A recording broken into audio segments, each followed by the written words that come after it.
you need to hear what 3 hikers heard coming from the canopy on the Appalachian Trail that night. Because whatever it wasn't human, and it wasn't finished. Saturday evening, June 6, 2015. 3 friends are 2 hours into a backcountry loop near Tri-Corner Knob, deep in the Great Smoky Mountains National Park, racing to finish before dark, so one of them can make an 8 a.m. custody hearing the next morning. By midnight, one man's collarbone will be shattered, a woman will be pinned under a log with a predator circling above her, and the only thing keeping them alive will be freezing mud and a man willing to become bait. This is Dutch's story.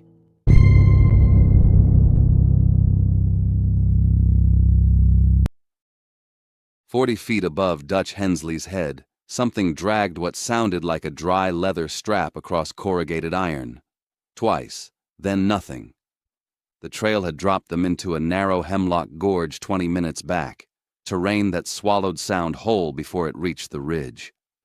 Dutch's headlamp was still clipped inside his pack, unused, because the plan had been simple. Finish the loop, beat the truck, be home before dark mattered. He thumbed his phone to check the time before the screen died on him. 8:04 p.m. 12 hours until he stood in a courtroom 3 counties over and found out whether he still got to be Etta's father on paper, not just in practice. "Settling limb," Dutch said, mostly to himself, and started walking again. Rooster didn't move. His oldest friend stood with his neck craned straight up, wearing the same look he got when a trail didn't sit right with him. And Rooster had been reading these woods since before either of them could drive. "Trapping family," Delphia said, not unkindly, glancing back over her shoulder at Rooster. "Man spooked by a woodpecker." She'd run this exact loop professionally for 6 years, never lost a client on it, never lost a night's sleep over it. She said it like a rule that had never once needed testing. Rooster caught up but kept his eyes on the canopy a beat too long before he answered. "Filed the paperwork this week," he said, changing the subject the way he always did when he didn't like where his thoughts were going. "Weekend custody, backup guardian, all of it. So the judge sees a name behind your name tomorrow." He tried to make it a joke. It came out flat, and none of them clocked how much sooner that paperwork would matter than the hearing. Dutch laughed anyway, because that's what you did with Rooster, and kept walking, until, 3 steps later, he stopped. He wasn't sure why. Some part of him wanted to test something he hadn't let himself think yet. He stood dead still and counted. 1, 2, 3. Nothing behind him but the creek, running at the same pace it had 5 minutes earlier, before he'd started paying close enough attention to notice what wasn't matching it anymore. For 11 full strides, the dragging sound above the canopy had matched his own footsteps, 1 for 1. He hadn't caught it while moving. He only caught it in the half-second after he stopped, and the dragging stopped with him. He didn't mention it. Not to Rooster, not to Delphia. He just walked again, faster than before, telling himself 12 hours wasn't enough time to spare on a coincidence. For exactly 3 seconds, the gorge held nothing but running water. The same water that had sounded harmless 5 minutes ago, back when Dutch still believed nothing up there was paying close enough attention to notice him back. The smell hit before the tree did, hot copper and ammonia rolling downhill on air that should have carried nothing but wet leaf litter this late in June. Dutch clocked it and kept moving, because a smell wasn't a reason to stop, not with the clock in his head still running. Then Delphia stopped walking, and this time, nobody called it a woodpecker. 30 feet up, wedged into the fork of a dead oak, a full-grown buck hung folded the wrong way. Ribcage caved inward like something had squeezed it, legs bent at angles no fall could explain. Deer didn't climb. Deer didn't end up 200 pounds of muscle and antler 30 feet off the ground with no drag marks in the mud below to show how it got there, and no blood trail leading up the trunk to explain the climb. At the base of the trunk, gouged into bare granite deep enough to hold standing water, 4 claw marks ran side by side. 3 long, 1 short, like whatever made them was missing part of a hand and hadn't slowed down long enough to notice or care. Nobody said anything. Dutch's breathing went shallow and fast without him deciding it should. He made himself take 1 full breath, count it, let it out, the way he'd learned to with worse things than a dead deer in a tree. It didn't help as much as usual. "Bear cache," Rooster said too fast, the way a man says something he doesn't believe so the people around him will. Bears didn't hoist 400 pounds straight-up bark. None of them said that part out loud. Dutch noticed Rooster's pack rode different than it had that morning, sitting higher on his shoulders, lighter than a man 3 hours into a loop should be carrying. He filed it away without asking. There'd be time later. He was wrong about how much time was left, though he had no way of knowing that yet.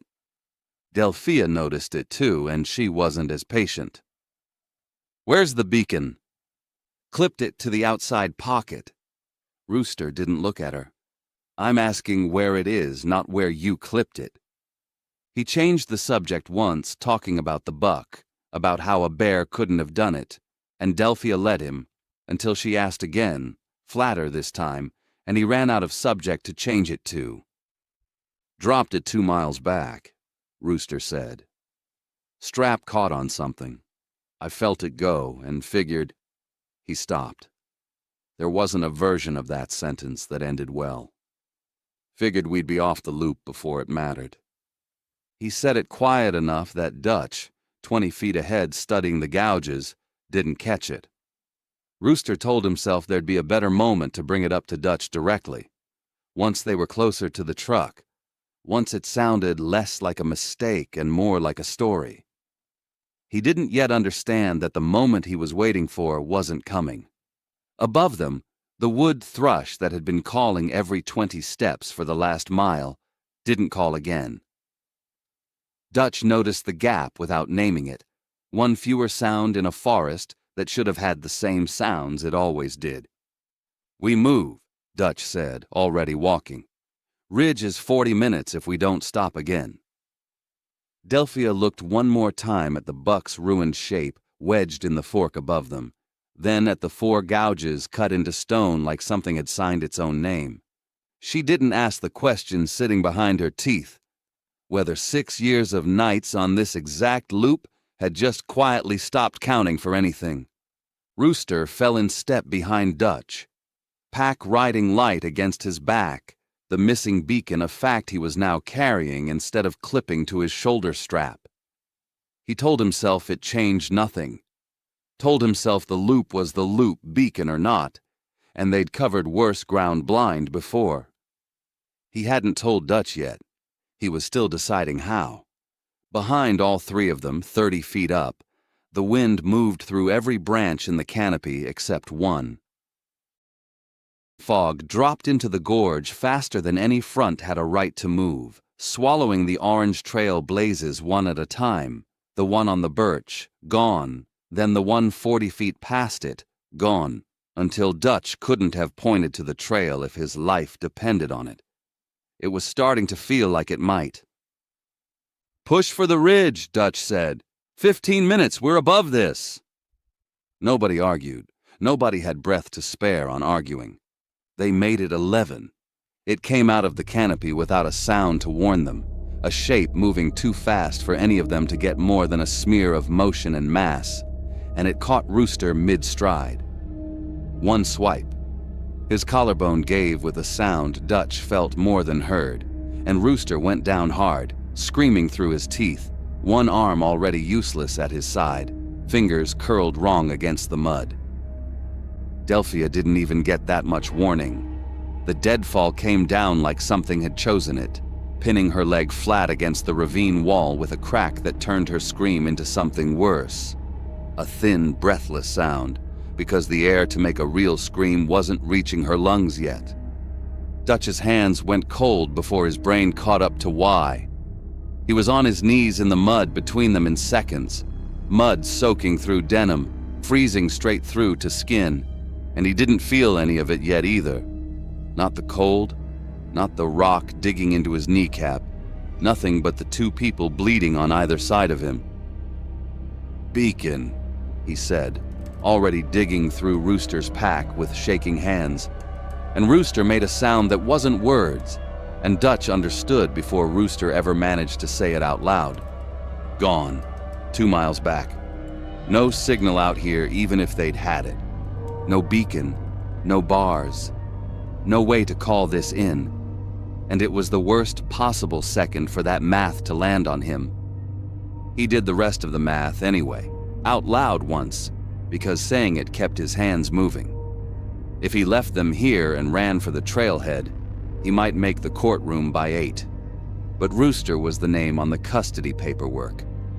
The proof that Etta had somewhere stable to land if anything ever happened to her father. A dead rooster in a ravine didn't make that hearing easier. It erased the only thing Dutch had left to bring into it. Staying wasn't a decision anymore. It was just the only version of tomorrow that didn't burn down everything he was trying to save. He got his hands under Delphia's shoulders. Careful. Testing. She screamed once, short, then clenched her jaw and breathed through the rest, sweat cutting clean lines through the mud on her face. "It's not hunting the trail," she said, teeth gritted, voice flat with the kind of clarity people find right after something breaks a bone. "It's hunting the blood. It's been herding us toward this exact wall since the buck." Nobody answered her, because nobody could argue with it, and because arguing wouldn't move the deadfall off her leg. She didn't know yet how right she was. She didn't know that somewhere above them, in the fog nobody could see 3 feet into, Dutch had already started working out a plan that would put every part of that theory to the test. On himself. Above the ravine, the fog thickened instead of lifting, folding itself around the last standing trail marker until even that disappeared. Somewhere in it, something that had already taken one clean swing waited to see if it needed a second. Rooster's breathing went shallow and fast. Then he forced it slow. One long pull of air through his teeth, held it, let it go. The way Dutch had taught him years ago. Back when either of them still thought pain like this only happened to other people. It didn't happen to other people tonight. It happened to them, on a ridge they'd walked a dozen times before. 12 hours, and shrinking from a hearing none of them were going to make on time. It circled twice. Never closed the last 20 feet. Not with Rooster bleeding into the mud. Not with Delphia pinned and screaming loud enough to draw anything within a mile. Twice around, then it pulled back into the fog both times, and that was the piece that finally clicked for Dutch. It wasn't hunting sound. Rooster's screaming should have brought it in already, and it hadn't. It wasn't hunting sight either, not in fog this thick. It was hunting heat and blood scent, the same copper stink that had rolled downhill off that buck an hour ago. And heat and scent were things a person could kill if they moved fast enough and didn't think too hard about how. "Culvert," Dutch said, already hauling Rooster up by the good arm. "Old logging grade, 1/4 mile down, runs under the grade, concrete, flooded low. Move." He half carried, half dragged both of them through the fog by feel, tripping on roots he couldn't see, his own breath tearing ragged in his chest. The concrete pipe mouth appeared out of the white like something built by people who'd never once imagined what it would end up hiding 2 hikers from. Inside, the water was ankle deep, and so cold it stopped being cold and started being pain. A flat, bone-deep ache that climbed past his knees the second he went down into it. Somewhere above the pipe, muffled through concrete and fog both. Something moved through brush that shouldn't have made that much noise for something that size. He packed handfuls of freezing creek mud over Rooster's chest and Delphia's exposed skin, over his own arms, working fast. Mud under his fingernails. Mud in the cuts on his palms he hadn't noticed getting. Cold water. Wet mud. Copper still hanging faint in the air even down here. Every sense he had was screaming at once, and he used every one of them to work faster. His hand hit the concrete lip at the culvert's mouth and stopped. 4 gouges, 3 long, 1 short. Scored fresh into the concrete, the stone dust still loose under his fingers. Not old, not weathered, days old fresh. This spot wasn't a hiding place. It was already marked. Whatever had done this to the buck, to Rooster's collarbone, to the log now pinning Delphia's leg, had been through here before, recently enough that the concrete hadn't finished shedding its dust.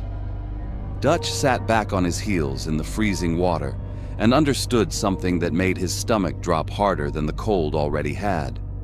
The mud would only work if the thing had a reason to leave. Buried under freezing creek silt, no heat signature, no scent bleeding out into open air. It might walk right past, or it might already know exactly where they'd gone, the same way it seemed to know everything else about this ridge. He couldn't take that chance sitting still. Stay under the mud. Don't move, don't talk, no matter what you hear. He was already moving toward the culvert mouth before either of them could argue. Dutch! Rooster's voice cracked on it. One word, and Dutch didn't stop. He came up out of the pipe and ran straight out onto the open ridge, into the fog, into the open. No weapon, no plan beyond being the warmest, loudest, easiest thing on the whole mountain to find. He shouted. He didn't even know what he shouted. He just needed to be the loudest heat source for a quarter mile in every direction, long enough for whatever was out here to forget 2 people were buried in cold mud 50 feet behind him. It worked. It worked faster than he expected, and that was the part his body understood half a second before his mind did. The fog ahead of him didn't stir randomly, didn't cast around the way something searching for the nearest heat should. It came straight for him. Not toward the culvert. Not toward the sound Rooster had made a minute ago. Straight for him, like it had already decided, hours ago, exactly which one of the 3 he was going to be. Somewhere in the back of his skull, 11 seconds replayed themselves, footsteps matching his own, stopping when he stopped, back before he'd said a word to anyone about it. He'd tested it once, quietly, to prove to himself he wasn't imagining things. He hadn't been imagining things.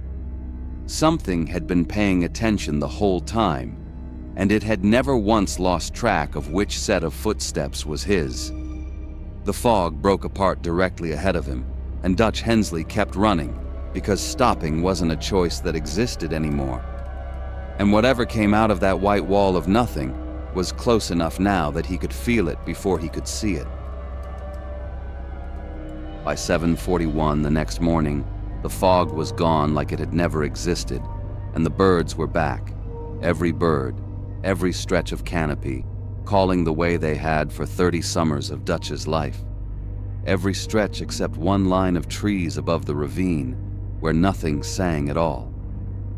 Rangers found him stumbling onto the old logging road with mud caked to his elbows, and no memory of the last 4 hours that would ever fully come back to him. He didn't try to explain. He just turned and pointed back down the grade, toward the culvert, and started walking before anyone could ask him to. They pulled Rooster and Delphia out of the freezing mud a little after 8, both of them hypothermic, both of them alive, close enough to the edge that the paramedic loading Delphia onto the litter didn't say how close out loud, not with Dutch standing right there listening. Somewhere 3 counties over at exactly 8 a.m., A judge called Dutch Hensley's custody case and, when nobody answered for him, moved on to the next name on the docket. Dutch didn't know that yet.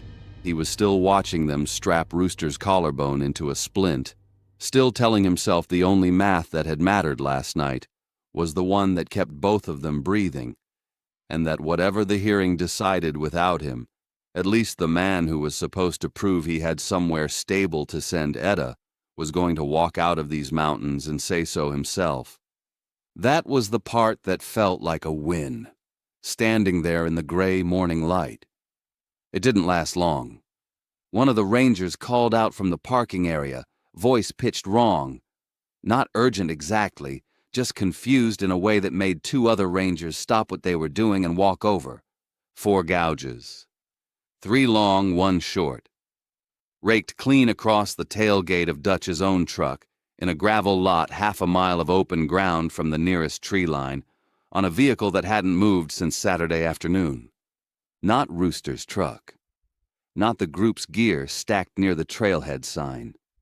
Dutch's tailgate, the same man who'd stopped mid-stride 11 hours earlier in a hemlock gorge, stood dead still and counted 3 seconds just to prove to himself that a sound in the canopy wasn't tracking him personally. It had been, the whole time. Ever since a rasping sound had matched his footsteps for 11 strides, and he'd never said a word about it to anyone. Dutch stood in the gravel lot looking at his own tailgate for a long time. Nobody had an explanation, and for once nobody offered one, because 6-toed claw marks on cold sheet metal didn't leave much room for a settling limb or a bear cache, or any of the other words people reach for when they don't want the real one. The trucks loaded up not long after. Stretchers first, then gear, then the 3 of them, who'd walked out under their own power in one way or another. As the engine turned over under Dutch's hands, something answered it. Faint, distant. A single dry rasp from somewhere back up the ridge they were leaving behind, timed so close to the ignition catching that nobody in the cab could agree afterward on which sound had come first. Dutch didn't mention that one either. He just pulled out of the lot and drove, 12 hours too late for a hearing that had already decided without him, and didn't look back at the tree line even once.